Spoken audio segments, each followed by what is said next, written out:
Some financial decisions may look amazing on paper, but absolutely destroy your sleep, your focus, and your peace of mind. Over time, I've learned this the hard way, making bad financial decisions not because they didn't make money, but because they didn't make sense. And the best financial decision isn't always one that makes you the most money. It's the one that you can live with the best. So today I'm going to show you how to decide whether a financial decision is worth the stress or not before you commit to it. So welcome back, guys. My name is Jeff, and if you've ever been stuck between a deal that could make money and some anxiety that could come with it, this video is perfect for you, because the stress is a hidden cost that nobody talks about in any investing videos, and people never factor it in to their financial decisions until it's already too late. So something financial advice always ignores, I find on the internet, is that stress changes your behavior. When stress is too high, you can make way too many emotional decisions, causing you to panic sell. You can abandon good plans, and you lose focus on other important areas of your life. A decision that looks good mathematically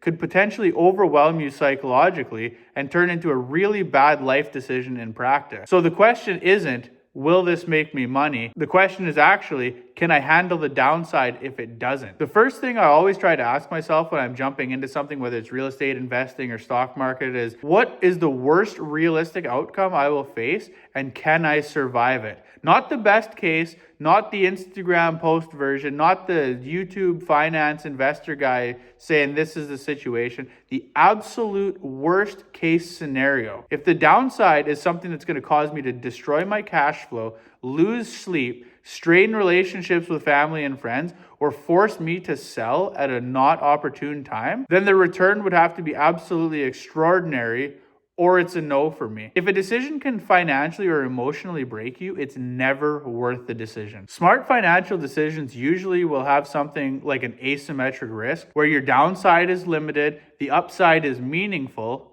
For example, gradually investing in index funds, or buying a rental property that cash flows conservatively, or starting a business while keeping your job. But bad stress outcomes are things like massive downsides in your investments with an uncertain upside. High stress with mediocre upside is always a bad trade. One of the biggest stress drivers in finance is something called cash flow. I've talked about it lots in my videos, and even good investments become stressful when payments are tight, income is inconsistent, and there's no real margin for error. I almost always ask myself, does this decision improve my monthly flexibility or reduce it? Decisions that increase cash flow or don't strain my cash flow are much easier to live with than ones that do. Something that not a lot of people talk about is something I like to call the stress tax that is added on every decision in your life. Two options make similar money. I'll choose the one with the least complexity, fewest moving parts, and fewer things that can go wrong. More money isn't always better if it's costing you time, energy, or mental bandwidth. A simpler decision that's quietly compounding, I would say, often wins. Now, stress depends heavily on time horizon. Short-term decisions like trading, flipping, and speculation, they're naturally more stressful outcomes because they're uncertain right away.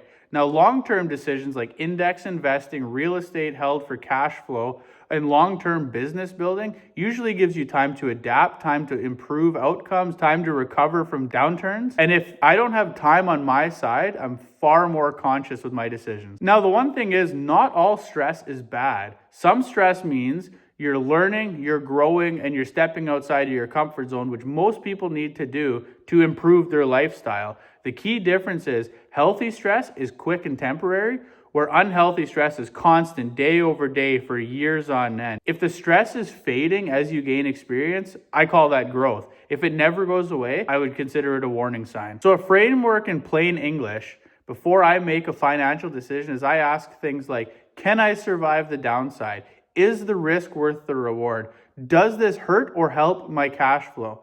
Am I being paid enough for the stress that this is adding? And will my life be easier in 5 years from now? The goal isn't zero stress, it's stress that's worth it. Now, if you guys want, I can do a follow-up video on where I apply this to real estate deals, vehicle purchases, investing in debt payoff. Comment below, let me know what you guys want to see. And if you guys want to see more real-world finance videos like this, subscribe for more.